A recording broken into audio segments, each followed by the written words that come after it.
Hello students, कैसे हैं आप लोग। आज हम पढ़ेंगे डाल्टन्स एटॉमिक थ्योरी। और इससे पहले वाले लेक्चर में हमने पढ़ा है some earlier concepts of atom and molecule, जिसमें हमने कुछ फिलोसफीज देखी थी, जैसे इंडियन फिलोसफर्स और कुछ फॉरेनर्स थे जिन्होंने दिए, जैसे डेमोक्रिटस, ल्यूसिपस। तो इन लोगों ने अपनी अपनी फिलोसफीज दी थी और आइडियाज दिए थे। ये आइडियाज क्या थे? एक्सपेरिमेंटल आइडियाज नहीं थे, ये उनकी ओनली जो थे कुछ व्यूज थे अबाउट एटम या फिर पार्टिकल्स ऑफ मैटर के बारे में। आज हम देखेंगे डाल्टन्स ने उन जो आइडियाज को कलेक्ट करके और कुछ एक्सपेरिमेंटल व्यूज को लेकर एक थ्योरी डेवलप की, जिसको हम डाल्टन एटॉमिक थ्योरी बोलते हैं। तो देखते हैं कि डाल्टन एटॉमिक थ्योरी के पोस्टुलेट्स क्या हैं। तो जो एक साइंटिस्ट हैं जॉन डाल्टन, ठीक है, इन्होंने कुछ पोस्टुलेट्स दिए हैं। तो कौन कौन से पोस्टुलेट्स दिए? तो जॉन डाल्टन, कौन है? जॉन डाल्टन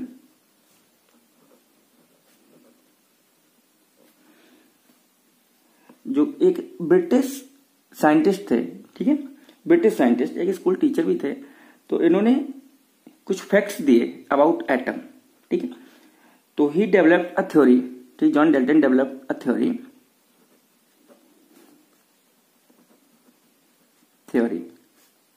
अबाउट एटम, या फिर हम क्या, पार्टिकल ऑफ मैटर, ठीक है, जिसको लुईस डेमोक्रिटस, ये लोग इसको क्या बोल के गए? एटम बोल के गए, एटम वर्ड यूज किया, ठीक है।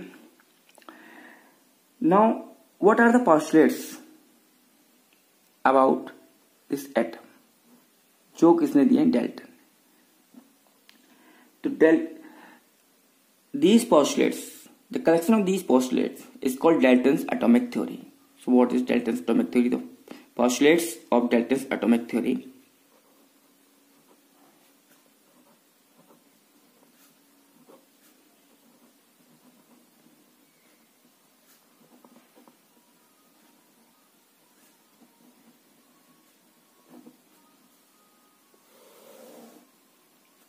The main postulates of Dalton's atomic theory are, इन्होंने सबसे पहले कहा matter is composed of a very very tiny particles. जो मैटर है वो बहुत ही छोटे छोटे पार्टिकल्स से बनी है, ठीक है। Matter is composed of very very tiny particles. तो जो अर्लियर कॉन्सेप्ट था उसी पर बेस्ड है। Matter is consist of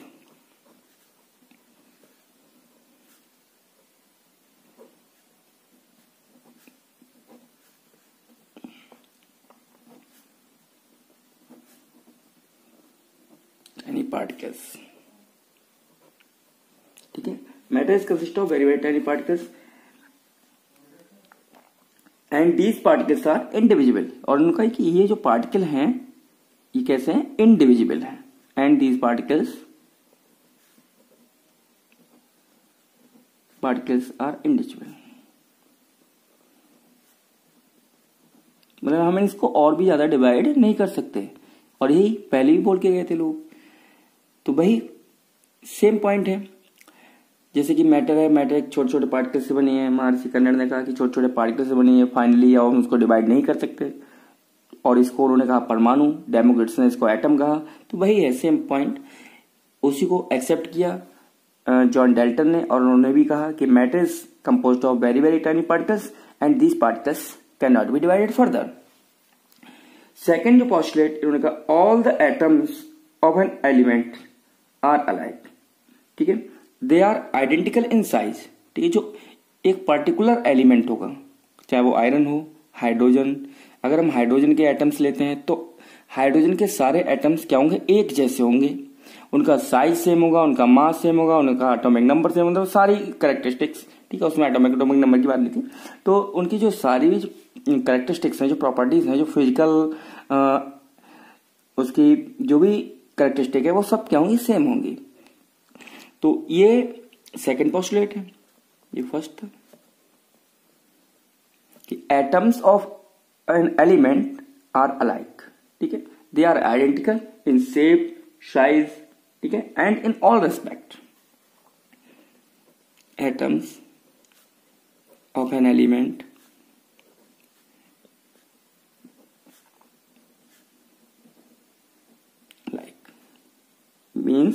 they are same, they are identical in all respect.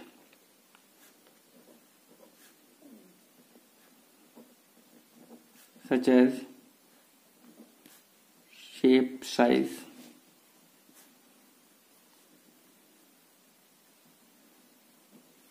etc.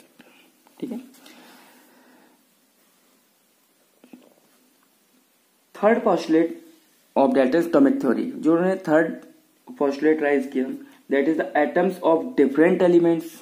अगर कोई डिफरेंट एलिमेंट जैसे एक हाइड्रोजन ले लिया और एक ऑक्सीजन ले लिया, ठीक है, तो ये डिफरेंट है, two element different, hydrogen and oxygen, तो उसके जो एटम होंगे वो डिफरेंट होंगे इन ऑल रिस्पेक्ट, हर तरह से अलग होंगे।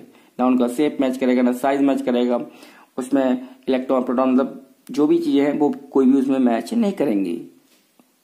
तो ये थर्ड पॉस्टुलेट है कि the atoms of different element are different in all respect. ठीक है,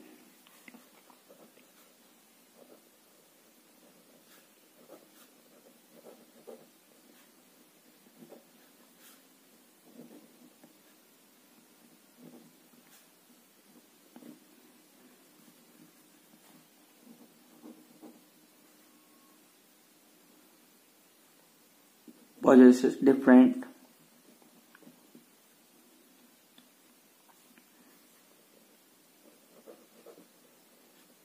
properties.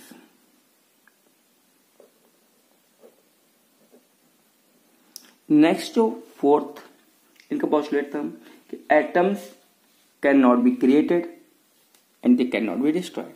ना तो हम एटम को क्रिएट कर सकते हैं और ना ही एटम को हम डिस्ट्रॉय कर सकते हैं। तो atoms can not be created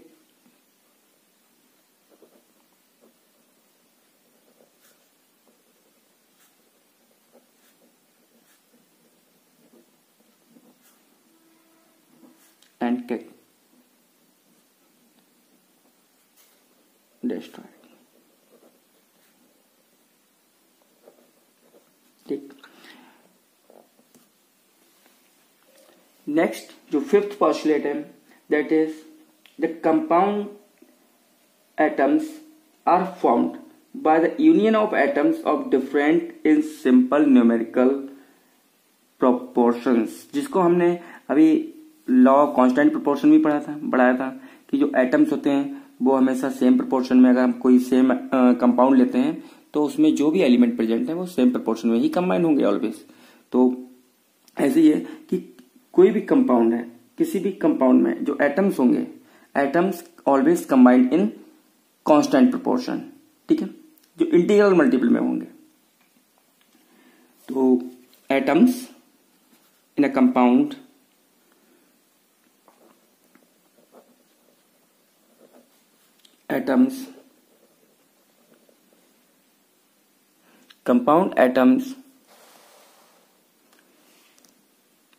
compound atoms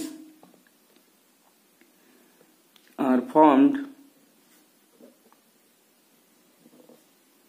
by the union of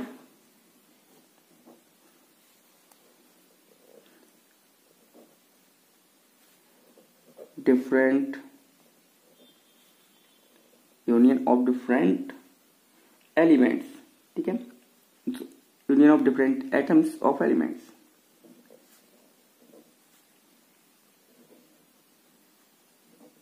in simple whole number ratio.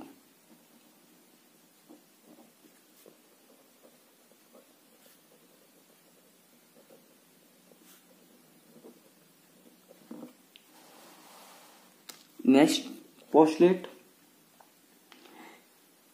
In a given compound, किसी भी अगर कोई कंपाउंड है, ठीक है, the relative number of and kind of atoms are constant. कोई भी एक पर्टिकुलर कंपाउंड, अगर उसमें एटम्स हैं, कोई भी पर्टिकुलर कंपाउंड जैसे H2O, H2O में 2 एटम्स हाइड्रोजन, 1 एटम, जैसे ये H2O है, मैंने कोई H2O ले लू यहाँ पर, जैसे H2O है, तो इसमें क्या है, 2 एटम्स हाइड्रोजन है और 1 एटम O है। तो हम H2O कहीं से भी ले, ये सैंपल कहीं से भी उठाएं, किसी भी, चाहे पॉन्ड का हो, वाटर का जो टैप वाटर हो, रिवर वाटर हो, कोई भी, या रेन वाटर हो, उसमें हाइड्रोजन हमेशा 2 ही होंगे एटम, और ऑक्सीजन का 1 एटम होगा।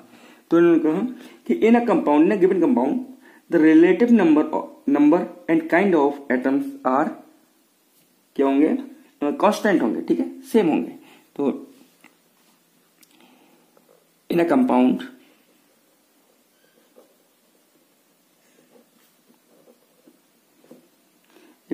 the relative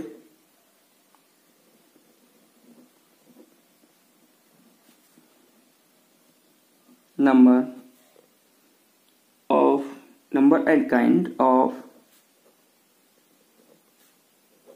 atoms are constant. Next, all the compound, ठीक है, all the compound atoms of a compound are alike, मतलब एक कंपाउंड में, ठीक है, कोई भी कंपाउंड एटम्स हैं of a compound are alike, जो सेम होंगे, ठीक है, एक पर्टिकुलर कंपाउंड के लिए कंपाउंड एटम्स हैं वो सेम होंगे। जैसे H2O में H और O है तो H और O ही होगा। H2SO4 अगर हम ले लेते हैं H2SO4 तो उसमें क्या है, हाइड्रोजन, सल्फर और ऑक्सीजन है, ठीक है, तो सेम होगा। मतलब in a compound the compound atoms are same. Next, the atoms of an element can combine with atoms of another element to form more than one compound. कोई भी उसमें अगर एटम्स हैं, किसी पर्टिकुलर एलिमेंट के atoms जो वो किसी भी कंपाउंड में अगर वो कंबाइन होते हैं with the atoms of another element, किसी भी दूसरे एलिमेंट के साथ कंबाइन होते हैं तो एक से ज्यादा कंपाउंड्स बना सकते हैं। जैसे कार्बन है, ठीक है, तो कार्बन CO2, इसमें भी कार्बन है, H2CO3 ये कंपाउंड बना, इसमें भी कार्बन है। तो एक कोई भी एलिमेंट है तो किसी एक एलिमेंट बहुत सारे कंपाउंड्स बना सकता है। जैसे अगर नाइट्रोजन की बात करें तो NO2 नाइट्रोजन डाइऑक्साइड फॉर्म करता है, N2O, ठीक है, N2O5, इस तरह से एक ही एलिमेंट कई सारे कंपाउंड्स बना सकता है दूसरे एलिमेंट के साथ। तो ये भी इनका पोस्टुलेट है। Atoms of an element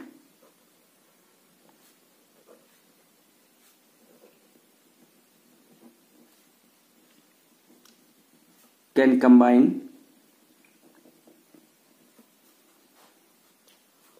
with atoms of another element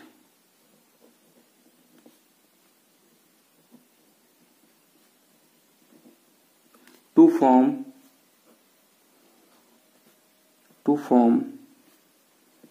more than one compound.